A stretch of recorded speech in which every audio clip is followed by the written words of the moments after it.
that I miss. You're the cuddliest of Yeah. all my legal ladies that I miss quallying with. Oh, thank you. And I wanted to dance to that song, but I'm afraid I'll look like Donald Trump. And that's not acceptable. So I'm just sort of. Yeah, like Dancing Baby had sex with a Rock and Sock'em robot. Okay, yeah, all right. Don't even get that picture in my head. So, Jill, what? All right, I don't even know where to start. So we have breaking Supreme Court news. Supreme Court took no action to overturn a lower court decision that allowed the counting of late arriving mail-in ballots in Pennsylvania. The disturbing thing, the court could take action at its December 4th conference, which is after Pennsylvania's November 23rd deadline for counties to certify the election. Please explain to me what. So this is good news, but I don't even understand, because it wouldn't. Where's the other tweet here? This would not affect the outcome either way, right? These ballots. I don't understand what the point of this is. There is no point. The point is to create chaos, to undermine the credibility of the election. It is purely political, purely vindictive. It has no consequences. And if you look at all of the cases filed, he's lost anything meaningful. Yeah. Oh, get some water. Oh my God, my poor sweet there boo. we go. My poor sweet legal Sorry, boo. sorry. That's okay. And then I'll probably swallow the water wrong. No. No. Oh, man. Take your time. Aw. There is, if you look at the history of the election cases brought by Donald Trump, Yeah. and then think about, if you want an image you want to get out of your mind, Rudy Giuliani, Sidney Powell, and Jenna Ellis. Rudy with mascara running down his sideburns, but the words coming out of their mouths. Yeah. There is no fraud. They keep saying they have evidence, but they haven't shown any court evidence. They haven't shown the people any evidence. But there were 70 plus million people who voted for Donald Trump who will believe the mere statement that there is fraud. What? And that is undermining the election results. Well, yeah. Did you see this? Congressman Bill Pascrell has filed bar complaints against Giuliani and several of these other lawyers, asking their law licenses be revoked for having participated in frivolous lawsuits and using the courts to assault public confidence in the United States electoral system. It does seem like there should be consequences for this. I mean, there should be, including penalties. There are financial penalties for filing these kinds of lawsuits. The costs of defense should be borne by frivolous plaintiffs. And I don't know why. I mean, there are at least 32 cases that they could ask for reimbursement of their expenses. Right. And that's a minor thing compared to all the other legal issues facing Donald Trump when he leaves office. Well, yeah. Let's talk. Let's save that for dessert. You're trying to rush ahead to pumpkin pie. Just hang on. I'm so excited. I know, me too. But so, talk to us about Michigan for a minute. So this is, speaking of just highly irregular, that he has these Michigan Republicans fly to, the White House Friday. They seem to say, there's no evidence of fraud and we're going to follow the normal process. But I don't know what, the Michigan House Speaker, the Republican Lee Chatfield is one of them. He raised the possibility of a constitutional crisis in the aftermath of the meeting he had with Trump. They did say they're not aware of any information that would change the election outcome. They had indicated previously they wouldn't get involved in overturning the results in their states. But then he was talking about what would happen if the State Board of Canvassers held up, if they had the 2-2 partisan deadlock again, right? He said it would then go to the Michigan Supreme Court to determine what their response would be, what their order would be. If they didn't have an order that it be certified, well, now we have a constitutional crisis in the state of Michigan. What is your take on what's going to happen today? Because I can't trust what they said. They're out drinking Dom Perignon at Trump International till 2 a.m. Mm-hmm. Can you believe that? The pictures are amazing, sitting at the Trump Hotel, right, drinking Dom Perignon. I would say that ultimately it is going to be upheld, as the 4 people will vote the way Michigan voters voted, which means there's a huge difference. Even if there was some recount that changed a few votes, it would never change 10,000, let alone 120,000. It would change, maybe a few. It's not going to change the outcome. There's no way that President-elect Biden didn't win. understand that. Siri, we don't need you. We have a Watergate Ask prosecutor. that question. Let me turn you off because you're very annoying. Thank You. Your Here's what I clerk. understood. Your clerk is helping. No, I think that for sure the election results are going to follow the normal legal requirements. I think that we're going to have to amend a lot of laws as soon as the new administration takes over. I would think that even bipartisan support would be possible on this. Things that we always assumed we didn't need a law for because it was just so obvious, like the electors vote the way the voters voted, is not being carried out this time. So you need to maybe make it illegal not to vote that way. Yeah. And the Supreme Court did have a faithless elector case in which it said you have to vote the way the people voted. You can't just decide, well, I like somebody else. Yeah. You're an elector to represent the people of the state. So it's very scary because our fundamental democracy requires that people vote the way that electors vote the way the people voted. Right. And there is a possibility of changing that through this interstate compact for the national public vote, but that would be to vote the way the nation voted as opposed to the way your state voted. And that would be the law of your state. So as long as you're following the law, it's okay. But you can't independently just decide, yeah, it's clear that the people voted and the margin is huge and we can't possibly overturn that margin, but I'm going to vote for the other candidate anyway. Right. That's just not possible. Right. There would be, can you imagine the public outcry? So now, as one of the best lawyers in the country, famed Watergate prosecutor, what is your favorite moment of the?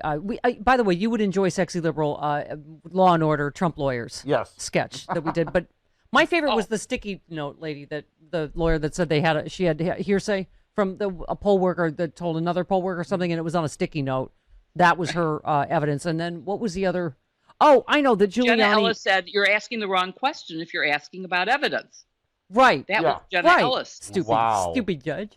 And right. And then I have an experience with Jenna Ellis that I haven't shared. Do tell. Oh, do tell. I was on the Joy Reid AM Joy show. Yeah. And I happened to be in New York, so I was in the studio with Joy and with Maya Wiley and Karine Jean-Pierre. And Jenna Ellis was also on the show, but not in the room. She was in a different studio. And at one point, I said something about white male privilege, a well-known existing thing. Yeah. And she said, well, then you're a white racist. And I was, if she had been in the room, I probably would have punched her, but she wasn't. And Maya Wiley just took my hand and said, calm down, do not respond. And Joy did say, I can't believe you just said that. And we went on, and then Maya actually made me shake her hand. And a photograph was taken, which I hope never sees the light of day. Oh, dear. Because I do not want to be seen shaking her hand. See, that's why Maya needs to be mayor of New York. That mayoral restraint. The whole day. I did not picture you as someone punchy, but I can understand how you would be in that. In that, I might have been stabby in that instance.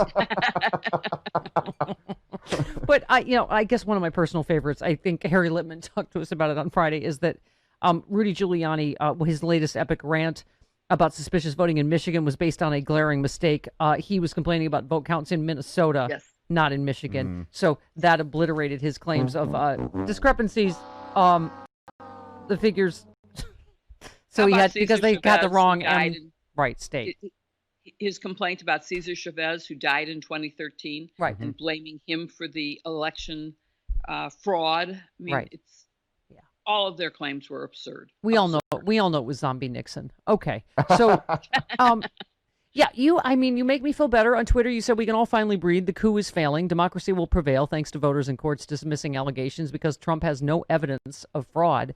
I know when you talked about this SmackDown, judge dismissed campaign's Pennsylvania argument case, by arguing by Giuliani because its strained legal arguments were without merit, unsupported by evidence, said the case was like a Frankenstein's monster haphazardly stitched together. Yeah, you don't often read a ruling like this, right, with prejudice? It was dismissed with prejudice, which means for those who aren't lawyers, it means it cannot be brought again. Sometimes you dismiss it because of a technical glitch. This was not a technical glitch. This is a case that's calling out again for penalties against the lawyers for filing it.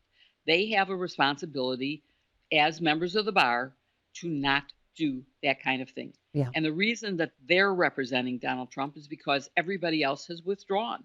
So and in fact, they've even now distanced themselves from Flynn's lawyer, Sidney Powell, who's the one who made the accusations, Yes. among other things, about Chavez and votes being sent overseas to be counted.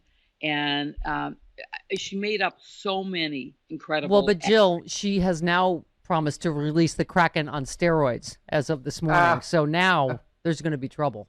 You understand? Oh, right. Okay. Well, let's see what happens. I mean, Donald Trump keeps saying big things are going to happen in Georgia, but he's been saying that every day now for several, maybe a week. Yeah. And so far, zip. So you also tweeted, historians say Hitler burned much of Germany when he knew he was losing. I'm more worried about Trump's interference in a peaceful transfer of power, what some view as an attempted coup, and what we all agree is an attempt to undermine faith in our election system and results.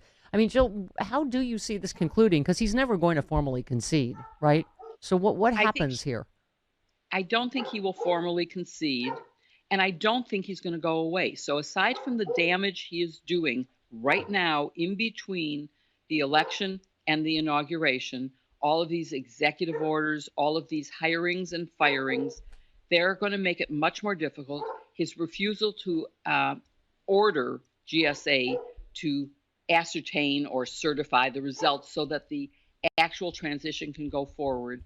These are going to hurt America. It's going to hurt the delivery of the vaccine on January 20th when the Democrats take over the White House. It's going to hurt our standing in the world. It could open the door for any kind of attack right now. These are serious things. But even then, are those your corgis or my dogs? Yep. Those are your corgis. No, it's a much bigger dog who I don't know. Oh, the Dalmatian. Yeah. Okay. So I can't let him out because I'm here. Okay. No, I think there's a lot that's going to happen in the next 4 years with him raising money, which he will use improperly, but he's going to claim he's running for office in 2024. And he's already raised a lot of money for his bringing these frivolous lawsuits. When are people going to wake up and say, I don't mind supporting him and his policies, but I'm not going to support frivolous lawsuits? Why am I wasting my money on that? Are you trying to imply that Rudy Giuliani is not worth $20,000 a day? I mean, with free hair dye rolling down his face? I mean, come on. Let's just get to dessert real quick before we go. Trump Organization's consulting payments to Ivanka are the focus of New York tax probe. Ivanka whines about multiple investigations into Trump Organization fraud. Oh, it just goes. New York investigating Trump's tax write-offs is a crime. So that's going to be delicious, isn't it? It's Letitia James and Cy Vance, right? Yes, Letitia James, Cy Vance, and some civil plaintiffs. Let's not forget about Summer Zervos and E. Jean Carroll. Mm-hmm. There are criminal cases that are possible.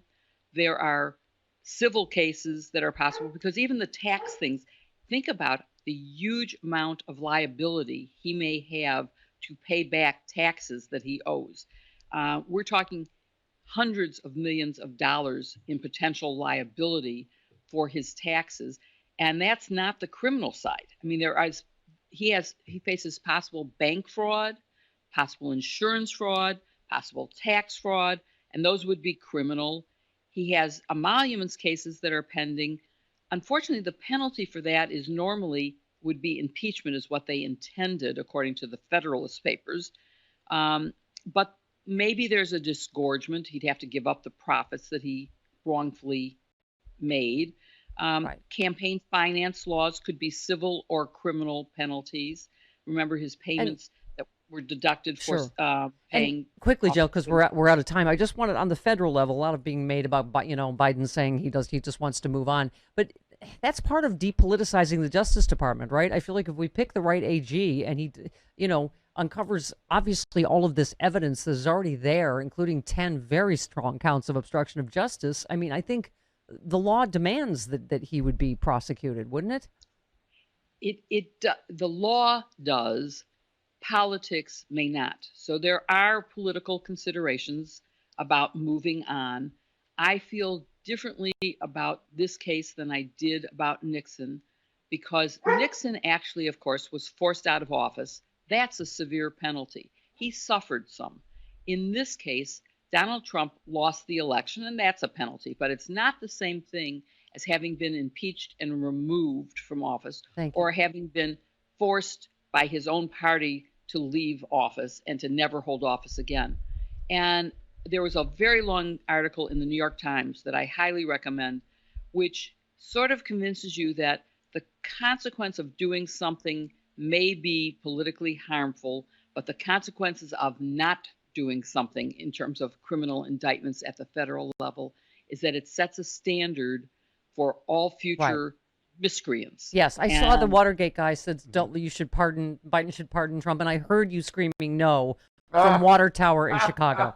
That is absolutely, yes. I've thought about writing something in opposition. Bad. Very bad. Yeah. I know. I agree. All right. We need you all the time. I miss you so much. I love you. We're so long. Goodbye. Mwah, mwah, mwah. Sorry about that. No, the Dalmatian says there's a fire. Get the firemen up and let's go.